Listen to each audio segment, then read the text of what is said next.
चलिए जानते हैं भारत की हर जिला हर क्षेत्र की फटाफट बड़ी खबरों को केवल 5 मिनट में। तो वीडियो को लाइक करके चैनल को सब्सक्राइब जरूर कर दें। बिहार के बाद अब बीजेपी की नजर बंगाल पर है और प्रधानमंत्री मोदी तथा अमित शाह दिसंबर से लगातार दौरे करेंगे, जिससे वहां की राजनीति और गरमाने वाली है। इलाहाबाद हाईकोर्ट के जस्टिस समीर जैन ने आजम खान का केस सुनने से अचानक इनकार कर दिया और वजह भी नहीं बताई, जिससे पूरे मामले पर नई बहस शुरू हो गई है। पूर्व मुख्यमंत्री उमा भारती ने राहुल गांधी पर निशाना साधते हुए कहा कि अब वे गोबर का टीका लगाकर और गौमूत्र लेकर चलने लगेंगे। नाटक करने में नंबर 1 है और जनता सब समझ रही है। अखिलेश यादव ने भारतीय जनता पार्टी और चुनाव आयोग पर बोलते हुए कहा कि उत्तर प्रदेश की हर सीट पर 50,000 से ज्यादा वोट काटने की साजिश रची जा रही है, पर लोकतंत्र में ऐसी चालें ज्यादा देर नहीं चलती। उन्होंने यह भी कहा कि चुनाव आयोग और बीजेपी चाहे जितनी कोशिश कर लें, न उत्तर प्रदेश जीत पाएंगे और न ही बंगाल। जनता सब देख रही है। अवैध घुसपैठ को लेकर योगी सरकार सख्त हो गई है और मुख्यमंत्री ने सभी जिलाधिकारियों को पहचानकर तुरंत कार्रवाई करने के निर्देश जारी किए हैं। मुख्यमंत्री योगी आदित्यनाथ ने आदेश दिया है कि पूरे उत्तर प्रदेश में अवैध घुसपैठियों के लिए डिटेंशन सेंटर बनाए जाएंगे, ताकि कानून व्यवस्था पर कोई असर न पड़े। दिलीप जायसवाल ने राहुल गांधी और इंडिया गठबंधन को आड़े हाथ लिया और कहा कि बहुत जल्द इस गठबंधन में एक बड़ी टूट देखने को मिलेगी। कन्नौज में अखिलेश यादव ने फिर आरोप लगाया कि हार को जीत में बदलने के लिए SIR करवाई जा रही है और पूरे सिस्टम को प्रभावित किया जा रहा है। पश्चिम बंगाल में BLO की मौत पर मुख्यमंत्री ममता बनर्जी भड़क उठी और चुनाव आयोग से सवाल किया कि SIR के लिए और कितनी जानें जाएंगी।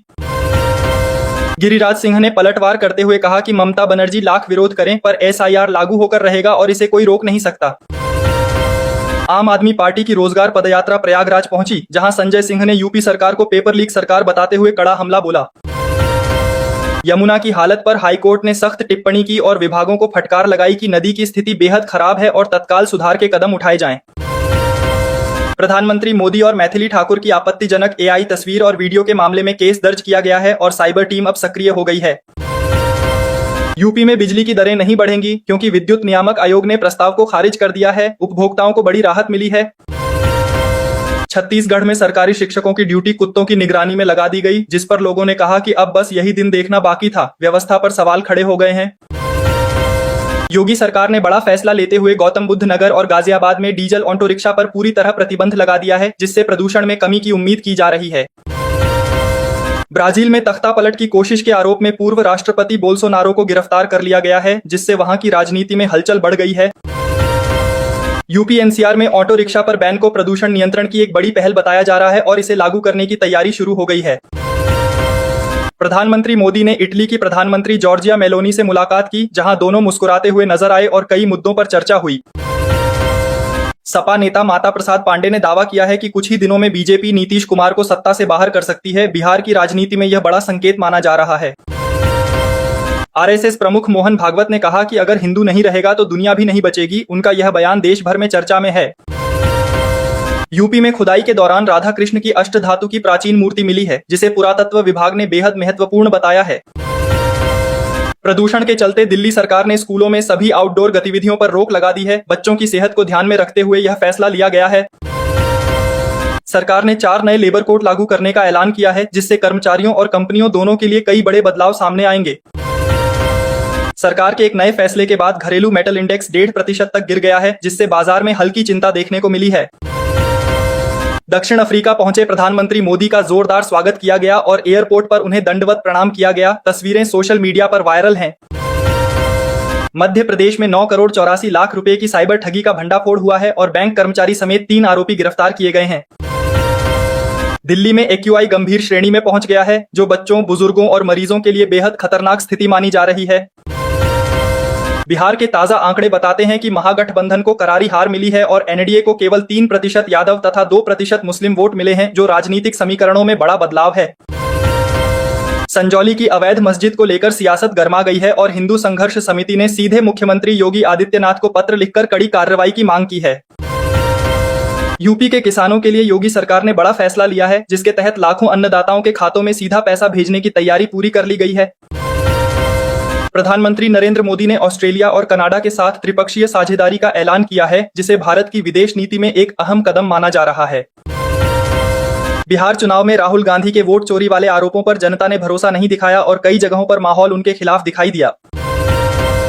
सपा प्रमुख अखिलेश यादव ने तीखा हमला बोलते हुए कहा कि सरकार के अधिकारी अब भारतीय जनता पार्टी के पदाधिकारियों जैसा व्यवहार करने लगे हैं, जिससे लोकतांत्रिक प्रक्रिया पर गंभीर सवाल उठ रहे हैं।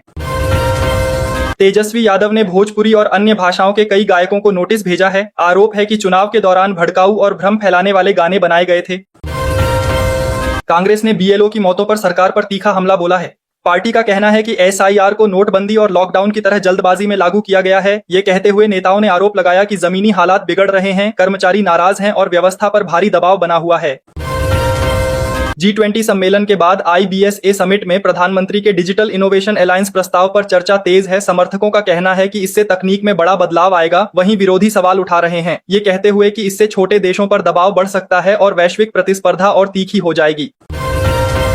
एसआईआर के खिलाफ विजय की टीवी के सुप्रीम कोर्ट पहुंच गई है। पार्टी का कहना है कि कानून लोगों के अधिकारों पर सीधी चोट करता है। ये कहते हुए समर्थक अदालत के बाहर जुट गए हैं और मांग कर रहे हैं कि सरकार फैसला वापस ले, वरना आंदोलन तेज होगा। मौलाना अरशद मदनी के बयान पर राजनीति भड़क उठी है। कांग्रेस के एक नेता ने उनका समर्थन किया है, जबकि भाजपा ने कड़ी प्रतिक्रिया देते हुए कहा है कि यह बयान समाज को बांटने वाला है। ये कहते हुए दोनों पक्षों के समर्थक सक्रिय हो गए हैं और बहस का माहौल लगातार गर्म हो रहा है। उत्तर प्रदेश में 41,424 होमगार्ड भर्तियों और पंजाब में 6,110 आंगनवाड़ी वैकेंसी की घोषणा के बाद युवाओं में उत्साह बढ़ गया है। भारतीय जनता पार्टी ने कहा है कि मौलाना मदनी लोगों को गुमराह कर फायदा उठाते हैं। मदनी के इस बयान पर कि हम लंदन, न्यूयॉर्क में मेयर बन सकते हैं पर भारत में चांसलर नहीं, ये कहते हुए भाजपा नेता उनके खिलाफ मोर्चा खोल रहे हैं और माहौल लगातार राजनीतिक रूप ले रहा है। मध्य प्रदेश के 7 शहरों में तापमान 10 डिग्री से नीचे गिर गया है और ठंड ने जोर पकड़ लिया है। राजस्थान में 4 शहरों का AQI 300 के पार चला गया। ये कहते हुए विशेषज्ञों ने चेतावनी दी है कि हवा बेहद जहरीली है। वहीं बिहार में घने कोहरे से 10 ट्रेनें घंटों लेट हो गईं और यात्रियों को दिक्कत बढ़ गई है। निफ्टी अपने ऑल टाइम हाई से 200 अंक दूर पहुंच गया है। बाजार में चर्चा है कि इस हफ्ते इंडेक्स 26,277 पार कर सकता है। ये कहते हुए विशेषज्ञ सावधान कर रहे हैं कि 25,800 टूटने का जोखिम भी बरकरार है और 5 बड़े ट्रिगर दिशा तय करेंगे।